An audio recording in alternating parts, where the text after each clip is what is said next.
Back friends. अभी हम Perth network का और एक सम देखते हैं जो मुंबई यूनिवर्सिटी के बोर्ड एग्जाम से पूछ चुका है।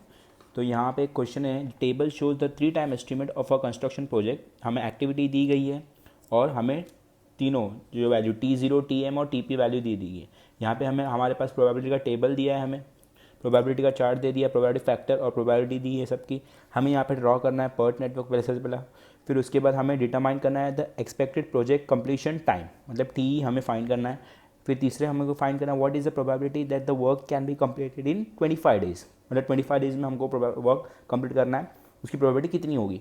एंड देन लास्ट में हमको फाइंड करना है what is the probability, if the probability is 90% then what will be the project duration, मतलब हमें लास्ट में प्रोजेक्ट ड्यूरेशन यहाँ पे फाइंड करना है। ओके तो सबसे पहले तो हमें जैसे हमने पिछले सब में किया था, हम सबसे पहले टी निकालेंगे। टी का मैंने फॉर्मूला यहाँ पे आपको लिख दिया हो ऊपर, T0 + 4 टाइम्स TM + TP/6 होता है। T0, TM और TP है, यहाँ पे सबकी वैल्यूज़ हमको यहाँ पे डाल के इसको सॉल्व करना है। तो मैंने यहाँ पे TE की वैल्यूज़ लिख लिया है। वैसे ही हम यहाँ पे वेरिएंस निकालेंगे। वेरिएंस का फॉर्मूला हमको मालूम है, TP - TO/6 the whole square. तो उस हिसाब से मैंने यहाँ पे पूरा वेरिएंस भी निकाल लिया है। फिर हमने यहाँ पे पर्थ नेटवर्क बनाया है, आपको दिख रहा होगा पर्थ नेटवर्क। ठीक है, पर्थ नेटवर्क कैसा बनाना है, तो सबसे पहले एक्टिविटी कौन सी है, 10 से 20 है। 10 से 2 एक्टिविटी निकल रही है, देखिए देंगे तो 10 से 20 निकल रहा है और 10 से 30 निकल रहा है। तो 10 से 20 बना दिया मैंने यहाँ पे और 10 से 30 बना दिया। फिर 20 से 40 निकल रहा है, एक ही एक्टिविटी 20 से 40। फिर उसके बाद जो है 40 से 60 निकल रहा है और 40 से 70। तो 40 से 60 और 40 से 70। फिर 30 से 70 निकल रहा है, 30 से 70 और 30 से 50 भी निकल रहा है। तो 30 से हमको 2 एक्टिविटी निकालना है, 30 से 70 और 30 से हमने 50 भी निकाल लिया। ठीक है, फिर उसके बाद हमें 60 से एक ही एक्टिविटी है जो है 80। तो 60 से 80 है और देखिए तो आप 80 जो है वो तीनों के लिए, 60 के लिए भी है, 70 के लिए भी है और 50 के लिए। तो 60 से 80 निकाल लिया, 50 से भी 80 निकाल लिया और 70 से भी 80 हमने यहाँ पे फाइंड कर दिया है। अभी हम उसका क्रिटिकल पाथ फाइंड करेंगे, जैसे हमने वहाँ पे किया था। हमारी जो अलग अलग पाथ्स है मैंने यहाँ पे लिख दिया है। और जब जैसे मैंने क्रिटिकल पाथ लिखा, क्रिटिकल पाथ आपको पता है सबका, हम TE निकालेंगे और TE यहाँ पे लिख लेंगे करस्पॉन्डिंग वैल्यूज़ के यहाँ पे सबके। और यहाँ उसके हिसाब से मैंने क्रिटिकल पाथ निकाल लिया है। अगर मेरा यहाँ पे देखा जाए तो क्रिटिकल पाथ मेरा आ रहा है 10 to 30 to 50 to 80। ये एक्टिविटी का क्रिटिकल पाथ मेरा आ रहा है 28 डेज, जो मैक्सिमम टाइम होता है वही क्रिटिकल पाथ होता है। तो मेरा क्रिटिकल पाथ जो आ गया है वो कितना आ गया है, 28 डेज आ गया है। ठीक है, तो मेरा एक काम हो गया है कि यहाँ पे हम जो पूछा था ड्रॉ द पर्थ नेटवर्क, तो हमने पर्थ नेटवर्क बना दिया और expected time of completion of project TE मैंने निकाल दिया। अभी मुझे प्रोबेबिलिटी निकालनी है। ठीक है, प्रोबेबिलिटी निकालने के लिए सबसे पहले हमें सिग्मा चाहिए। आपको पता है वो फॉर्मूला जो हमें स्टेप 4 में हमको करना है, स्टैंडर्ड डिविएशन हमको यहाँ निकालना है। तो स्टैंडर्ड डिविएशन का फॉर्मूला हमें पता है, sum of the variance along the critical path. तो अभी हमको अपना क्रिटिकल पाथ तो पता चल गया है। क्रिटिकल पाथ क्या है, 10, 30, 50, 80 है ना। तो हम इसका वेरिएंस निकालेंगे। 10 से 30 का जो वेरिएंस है वो कितना है, 0.44 है। ठीक है, तो वो मैंने यहाँ पे लिख दिया है 10 से 30 का वेरिएंस। फिर उसके बाद जो है 30 से 50 का जो वेरिएंस है वो है 0.44।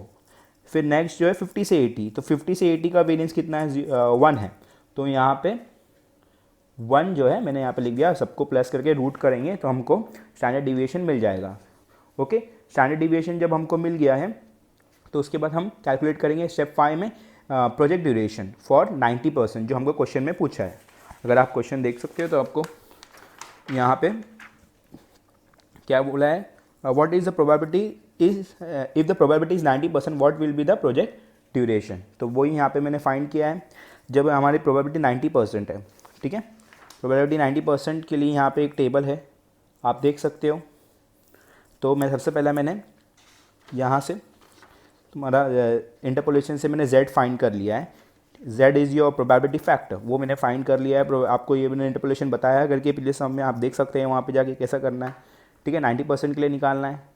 ओके, तो 90% मतलब जो है वो 0.84 और 0.97 के बीच में होगा।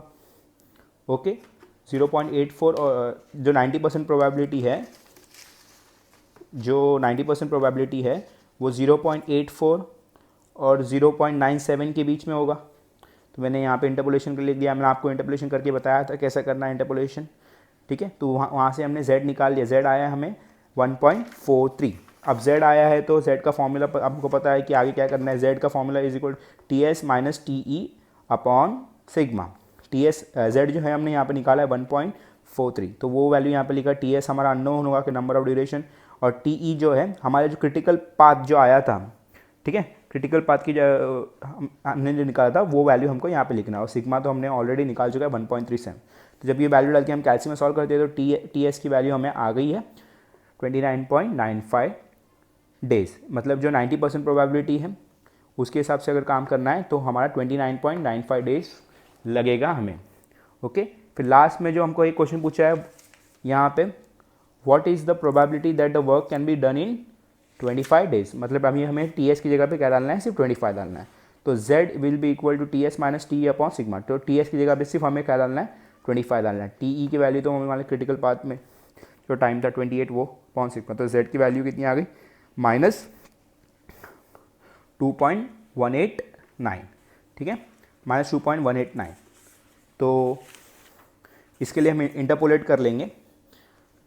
इसके लिए हमें इंटरपोलेट करना है तो z की वैल्यू 2.189 जो है -2 और 3 के बीच में आएगी, ये दोनों के बीच में आएगी। ओके, क्योंकि -2.189 है तो हमने यहाँ से इंटरपोलेट कर देना है। और इंटरपोलेट करना है तो हमें यहाँ पे प्रोबेबिलिटी मिल जाएगी। जो प्रोबेबिलिटी आती है इसकी 0.018, ये हमारी प्रोबेबिलिटी आ जाएगी बाय इंटरपोलेशन। और यही तुम्हारी हो जाएगी probability that the work can be done in 25 days. Thank you. अगर आपको ये वीडियो पसंद आया है तो प्लीज़ ये वीडियो को लाइक कीजिए और ज़्यादा से ज़्यादा अपने दोस्तों तो शेयर कीजिए, ताकि हम और वीडियोस बना सकें यही ऐसे टॉपिक पे और आपको मदद कर सकें। Thank you.